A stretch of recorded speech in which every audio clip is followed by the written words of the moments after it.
Yet another move away from being customer-centric. Anytime you deny a client information, you're reducing their ability to make an informed decision. And what's interesting is, and also a bit alarming, is that for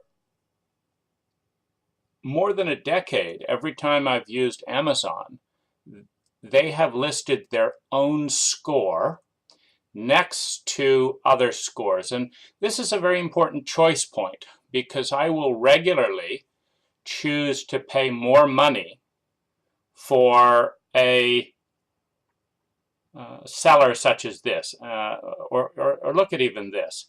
We're looking at 13,000 total sales and a 99% positive rating.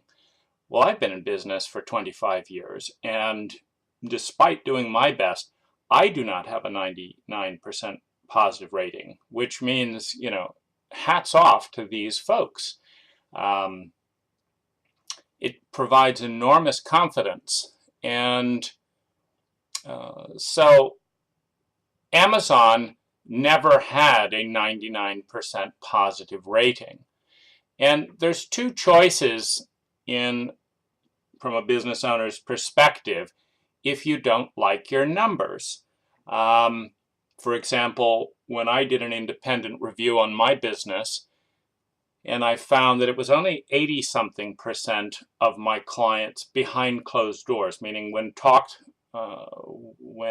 interviewed privately by an independent company that I hired to see how my customers actually felt, it was only in the 80s that actually felt really positive about my service. And I got to learn why, and it was, some said I was too expensive, one said I was too cheap.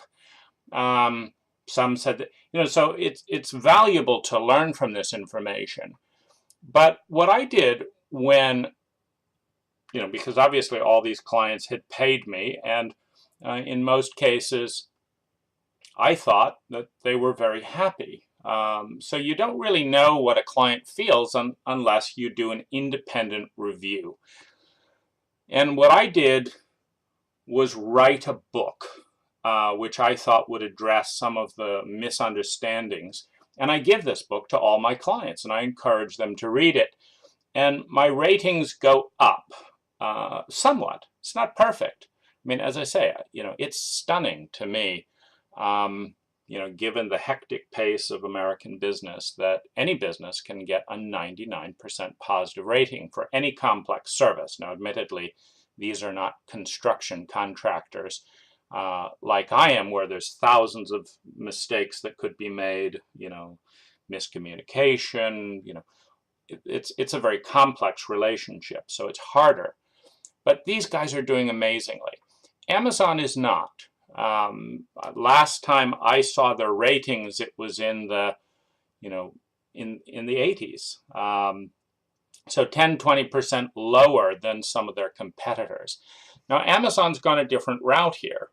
Rather than use their incredible war chest of money, their incredible information about their clients, to dramatically improve attunement to their clients, Amazon has decided that it's embarrassing to show the fact that they're doing worse as the most consumer-centric company. This is how they present themselves, that they're doing worse than their competitors.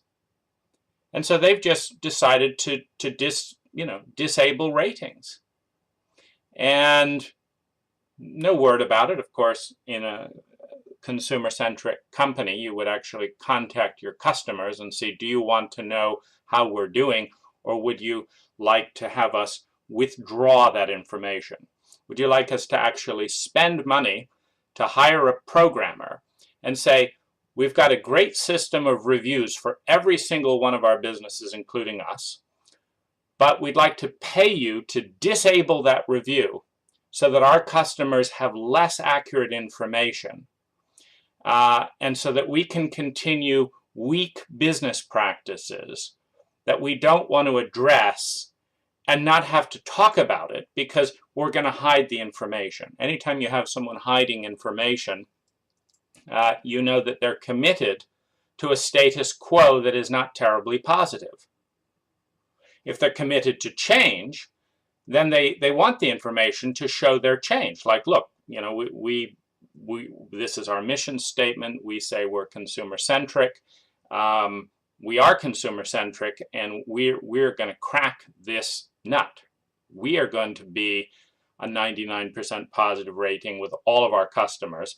Otherwise, how can Amazon say that they're better than Deals on Broadway? I mean, it looks to me as if Deals on Broadway is a more customer-centric company than Amazon, based on the actual customer, meaning the customer made these comments here.